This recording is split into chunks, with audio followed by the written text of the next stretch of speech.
be cooking up some bread in my bread machine. For Christmas, I got the KBS bread machine, which is awesome. And I am going to show you how to make 2 loaves. One that needs liquid and one that needs flour, because when you first put it in, it starts to stir, and that's when you can tell whether you need to add a little bit more flour or if you need to add a little bit more liquid. So hopefully I can show you guys the difference, but the end result is going to be the same. This beautiful and amazing bread. Without further ado, let's go ahead and get cooking.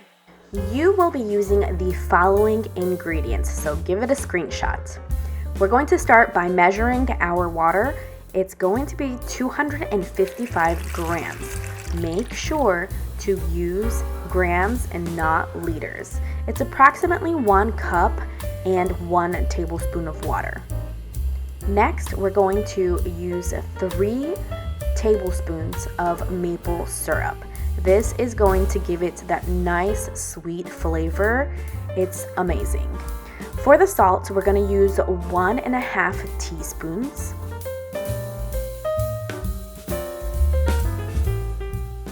And for butter, you will use 1.5 tablespoons. It is going to be unsalted butter, and you do have to melt it.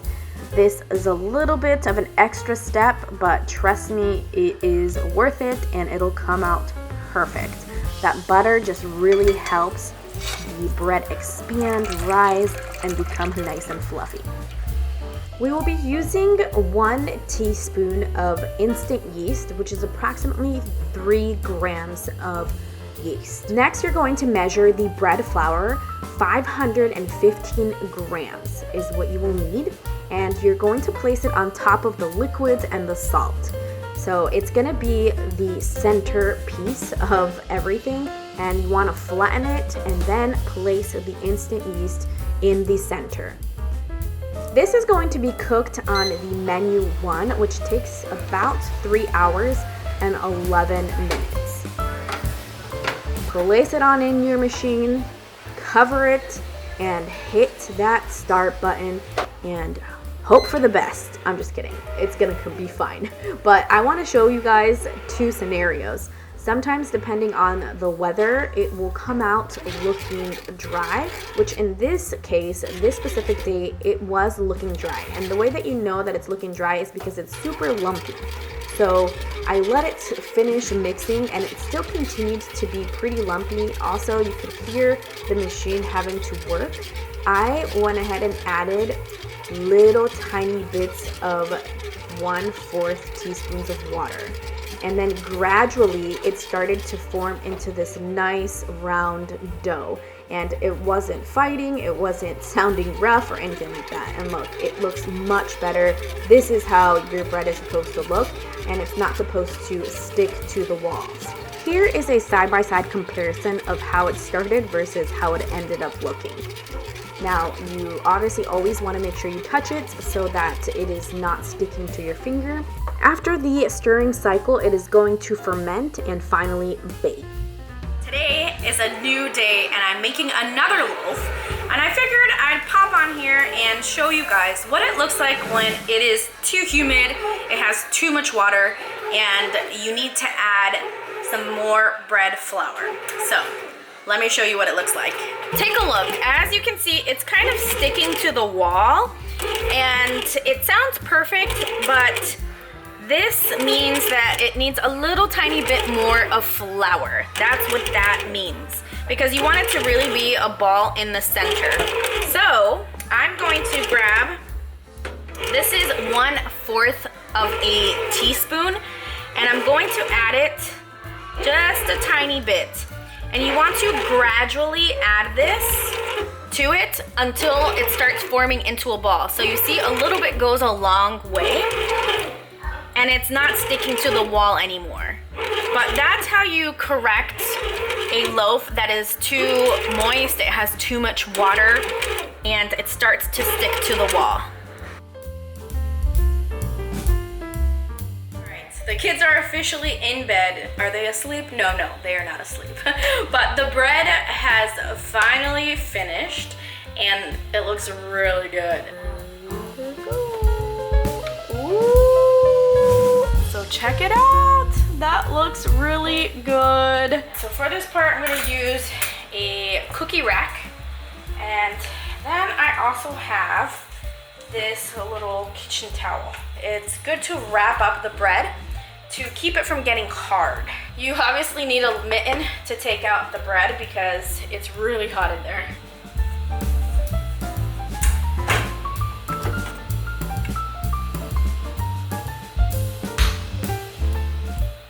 Now with my other mitten, we're going to pop it out. Ooh, look at that. Does it stick or anything? Here is our loaf. Hey, it doesn't look bad. It looks good. I'm just gonna let it cool down. About 30 minutes is what they suggest that you go ahead and cover it up. And then we're gonna cut it. I think that's pretty good. We'll come back. All right, it is the next morning. I stored our bread in a Ziploc bag. I took out a lot of the air. We are going to now cut our bread. Yeah, look at it. It looks pretty. Yeah, it is big. And now we're going to cut it with this. This is like a bread knife. I'm getting an electric knife cutter because I've seen that the electric ones don't squish the bread, and it just cuts it so seamlessly. So it's coming in the mail. Tomorrow I should get it. Time to cut this bad boy. Whoa! It came out nice and soft. Right, buddy? Yeah. Look at that. The texture is perfection. Ready? We're gonna slice a piece for JT. Yeah, look at that. Yummy. Yummy. So what's nice about this bread is that it's pretty big. I can actually cut this in half and use it as a sandwich for one of my kids. This part is from the spinner inside the bread machine. You're supposed to take it out when it's fermenting, but I always forget. And it doesn't really bother me. It just creates like this little line. It's not a big deal. Usually I would just go ahead and cut this in half like so. And then this is one sandwich for one of my kids. I usually break it into pieces too. So that's why this doesn't really bother me. It's homemade, it's gonna be fresh, it's gonna be delicious. And you don't have any of the preservatives, that extra junk that the store-bought bread does have. Once I'm done, I like to store them in these airtight containers. They have bags as well, but I find that the bags kind of smush my bread. And this one, once you cut it, it fits perfectly inside. When it's fresh out, I do have to use a Ziploc bag. So now I'm going to cover this up. And this is what takes out the air. It's an electric kind of pump. And you push this button and it sucks it out. So I'm gonna push this in, then you place this on top, and then you push this button. I'll show you, see? That's the button. And it sucks out all the air inside and keeps it nice and fresh. And then it stops automatically when all the air is out. It keeps it much fresher for longer, that's for sure. I really hope you guys enjoyed this video. It's been an adventure trying to make this bread machine bread. This is my 5th loaf, and I think I finally got the hang of it. But yeah, what an adventure it's been.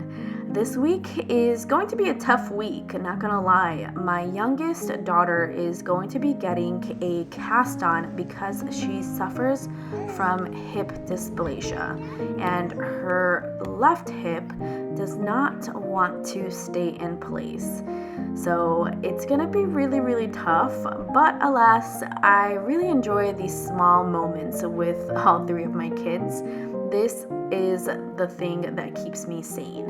seeing them happy, seeing them out in nature, and just enjoying the small things, whether it's hearing the crunching of the leaves, throwing mulch, or just looking up at the sky, the squirrels, the trees, you name it. So, like always, remember to dream big, be brave, and explore life. Until next time.